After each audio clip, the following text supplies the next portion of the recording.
Chefs, welcome to Generic Cooking Show. Today I will be making a salad, a begua, and a dish from my home country, scrambled eggs.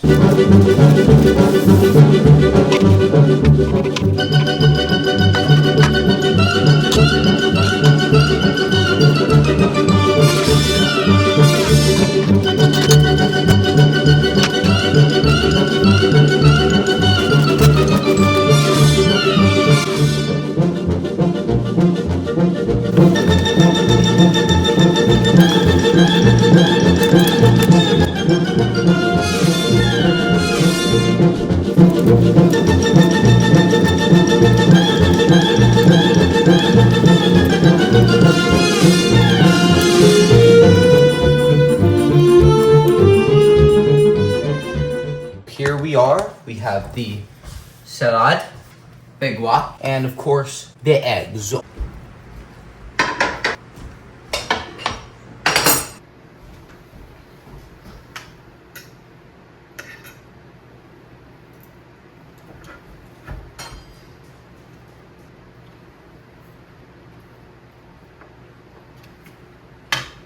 Let me start by saying that I find it very difficult to describe the experience that my mouth is having right now.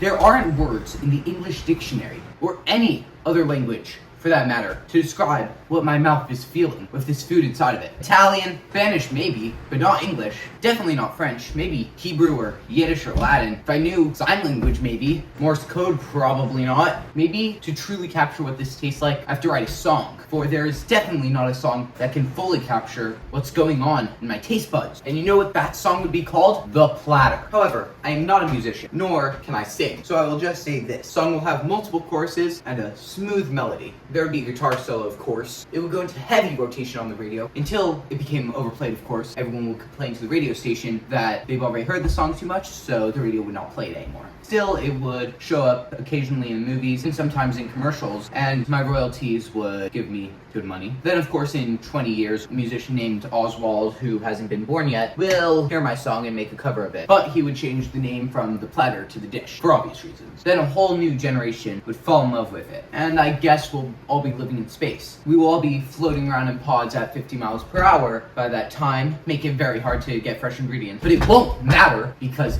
a virus has gone around that has infected and destroyed every single human being's taste buds. Plus, it made everyone colorblind and left-handed because we don't have taste buds and we need stuff that has long shelf life. We'll be eating stuff called nutrients paste. Tastes worse than toothpaste. Now it comes in a tube in 3 colors. 3. Red, white, you would think blue, but it's actually Gin2. It hasn't been invented yet. It was named after the color of a fish we found in the Mariana Trench. Now, it's called tuna. It sounds very similar to tuna, but it's spelled with 2 O's instead of a U. Very important difference. It's confusing, I know. Why couldn't it have been named something else? And why'd they name the color Gin2? Why didn't they name it tuna? Like the other things that are named after the type of color. You know, like grape or rust, or maybe even orange. Well, in that case, I'm not sure if the fruit or the animal that came first. Hold up. It's actually quite weird. You know, now that I think about that, it's actually kind of weird. I'm gonna need to go home and research that. So, sorry, what was I talking about? Oh yes, your dish. See, here's the thing.